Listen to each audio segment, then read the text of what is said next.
नमस्कार दोस्तों, मैं कुणाल आपका स्वागत करता हूं। ये हमारी प्राचीन भारत सीरीज का 8वां वीडियो है तथा वैदिक युग का तीसरा। इससे पहले कल हमने वैदिक युग का दूसरा वीडियो देखा था।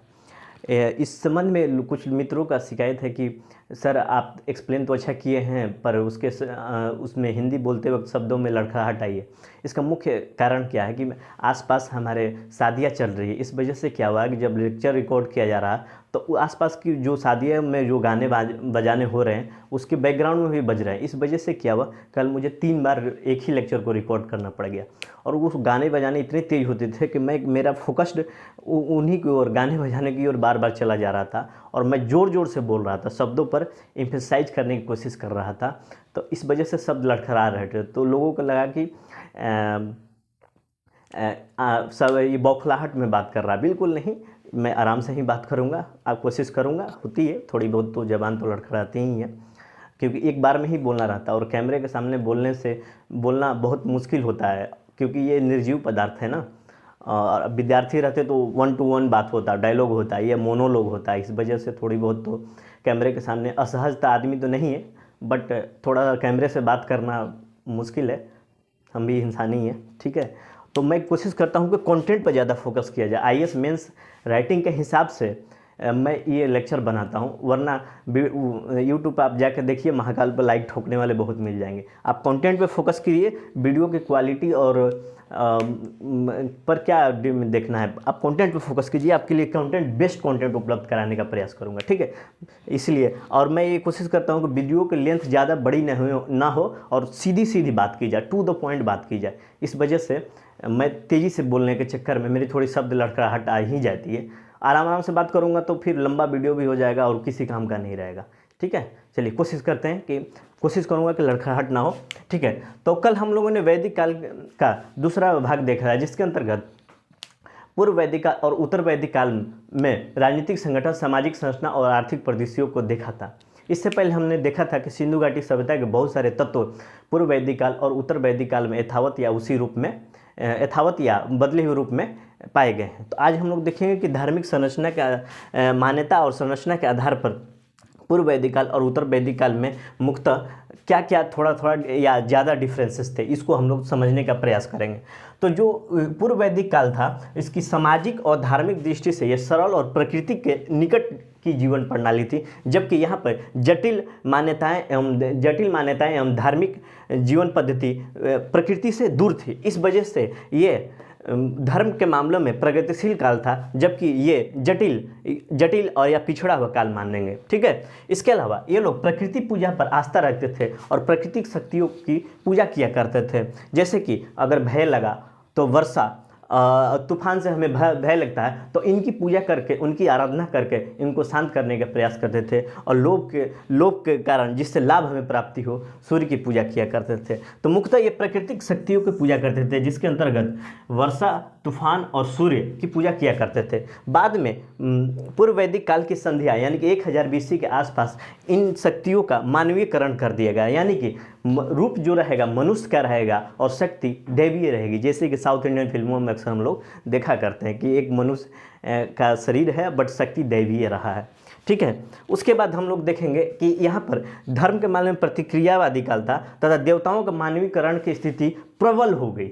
यहाँ तो शुरुआत हुआ, मतलब पूर्व वैदिक काल के संध्या पर शुरुआत हुआ था, जबकि उत्तर वैदिक काल में इसकी शक्ति मानवीकरण करने की प्रथा प्रबल हो गई, ठीक है। और इन देवताओं को खुश करने के लिए पूजा पाठ, प्रार्थनाएं तथा वस्तु का दान करना शामिल हो गया, ठीक है। इसके बाद हम लोग देखेंगे कि इनके प्राकृतिक शक्तियों की पूजा करते थे, जिसमें इनके प्रमुख देवता थे इंद्र, जिन्हें पुरंदर भी कहा जाता था, जिसको पुरंदर का मतलब हुआ जो किला को तोड़ने वाला, जिसमें ऋग्वेद में कहा गया है कि आर्य और अनार्य के बीच में जब युद्ध हुआ था, इंद्र ने आर्यों की नेतृत्व किया था। इसके अलावा इनको भोग विलास, उत्साह, युद्ध और वर्षा के देवता भी माना जाता है। इस पूर्व वैदिक काल में इंद्र जहाँ प्रमुख थे, वहीं पर उत्तर वैदिक काल में विष्णु और शिव प्रमुख देवता बन गए। उसके बाद देखेंगे कि इसी काल में महाभारत और रामायण की कथाएं प्रचलित हुई थी। इसके बाद देखेंगे कि इसमें अन्य प्राकृतिक शक्तियों में मारुत जो हैं ये तूफान के देवता थे। अग्नि जो थे रहस्य परक देवता थे। आप लोग इसको याद कर लीजिएगा, बड़ा इंपॉर्टेंट है ये, छोटे छोटे एग्जाम में चाहे मतलब पीटी में पूछे जाते हैं। मरुत को तूफान, अग्नि को रहस्य परक देवता, वरुण को जल निधि के देवता, यम को मृतकों को देवता जिसे हम लोग यमराज कहते हैं, तथा सूर्य को ऋग में बहुत सारे मंत्र सूर्य के संबंध में रचे गए, जिसका समय उषा काल में रहा, यानी कि सुबह सुबह का समय रहा, उस पर सूर्य की बहुत सारे मंत्र रचे गए हैं। उसके अलावा सोम है जो ऋग्वेद का 9वां मंडल था। कल हम लोग ऋग्वेद का 10वां मंडल देखा था, जिसमें पुरुष सूक्त का वर्णन है, जिसमें जाति प्रथा जैसी प्रथाओं का प्रचलन है, उसमें उसको दर्शाया गया है।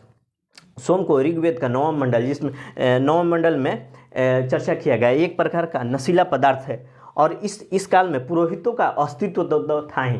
ठीक है, फिर देखते हैं, एक मिनट।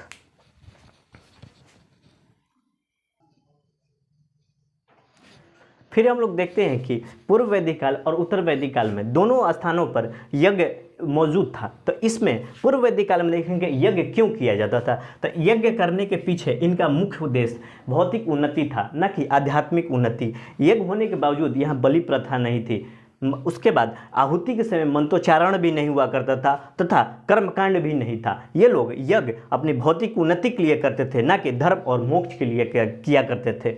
इसके अलावा पुरोहित वर्ग तो अस्तित्व में था ही, यहाँ भी पुरोहित वर्ग अस्तित्व में था, किंतु यहाँ पर देवताओं का मानवीकरण होने से, पूजा होने से कर्मकांड अस्तित्व में आया। और एक वर्ग ये तय करेगा कि पूजा कौन कराएगा, यानी कि पुरोहित वर्ग और ब्राह्मण वर्ग अस्तित्व में आया और वो लोग डिसाइड करते हैं कि कौन पूजा कराएगा, कब पूजा की जाएगी तथा किसकी पूजा की जाएगी। ठीक है, तो इस वजह से ब्राह्मण वर्ग और पुरोहित वर्ग अस्तित्व में आया। जो पुरोहित वर्ग था यज्ञ का हेड था और उच्च वर्ग ही यज्ञ किया करते थे तथा इस कारण से इस काल में कर्मकांड बहुत तेजी से बढ़ा। ठीक है, देवताओं का मानवीकरण होने से इस काल में यज्ञ, कर्मकांड और बलि प्रथा में वृद्धि हुई तथा आगे चलकर इसी काल में, उत्तर वैदिक काल में, वैदिक साहित्य की रचना की गई, जिसमें दान का महत्व, आत्मा का अमरत्व तथा पुनर्जन्म की धारणा मजबूत हुई। उसके अलावा मोक्ष की धारणा भी मजबूत हुई। इस वजह से क्या हुआ कि पूरा का पूरा जीवन जकड़ से गया और जकड़न होने के कारण ये समाज पिछड़ता हुआ चला गया। एक और घटनाएं होती है कि यज्ञ में बलि की प्रथा थी। बलि देने से उनका आर्थिक विकास रुक गया, क्योंकि बहुत सारे पशुओं का नष्ट होने से खेती करने के लिए पशुओं की संख्या कम होती चली गई। यहाँ पर जो यज्ञ किया जाता था तो मैंने बताया कि भौतिक उन्नति के लिए होता था, न कि आध्यात्मिक उन्नति के लिए। तो जैसे एक दो प्रार्थनाओं को देखेंगे जिसमें कहा गया है कि इनके जो प्रमुख देवता इंद्र हैं उनसे प्रार्थनाएं इस प्रकार की जाती थी कि हे इंद्रदेव, हमारे शरीरों को बल दो, हमारे भारवाही बैलों को शक्ति दो, हमारे संतानों और वंशजों को बलिष्ठ बनाओ ताकि वे जीवित रहें, क्योंकि तुम ही बल और शक्ति के देने वाले देवता हो। इसके अलावा एक और प्रार्थना करते हुए दिखाया जाता है कि इंद्र के सम्मान में, क्योंकि ये भौतिक उन्नति के लिए इंद्र की प्रार्थना करते हुए कहते हैं कि हे इंद्रदेव, हमें अमृत और आनंद दो, शत्रुओं को नाश करने के लिए आवश्यक बल दो, हमें समृद्ध और संरक्षण प्रदान करो, विद्वानों की रक्षा करो तथा हमें अच्छी संतान और बहुत सारा अन्य दो। तो हम लोग देखते हैं कि यहाँ पर यज्ञ जो किया जाता था भौतिक उन्नति के लिए होता था, न कि आध्यात्मिक उन्नति के लिए। जबकि इसके विपरीत यहाँ पर आत्मा का अमरत्व, पुनर्जन्म की धारणा, इन सब चीज़ों में लोग विश्वास करने की शुरुआत कर दी थी तथा यहाँ पर यज्ञ में बहुत ज़्यादा कर्मकांड और बलि प्रथा अपने चरम स्तर पे पहुंच गया। इसके अलावा दो वर्ड आप लोग याद करेंगे कि होत्री और उद्गात्री किसको कहा जाता है। होत्री उन पुरोहितों को कहा जाता था जो वेदों का पाठ करते थे तथा उद्गात्री उनको कहा जाता था जो सामवेद के मंत्रों को गायन करके, मतलब गा कर सुनाते थे, तो उन्हें उद्गात्री कहा जाता था।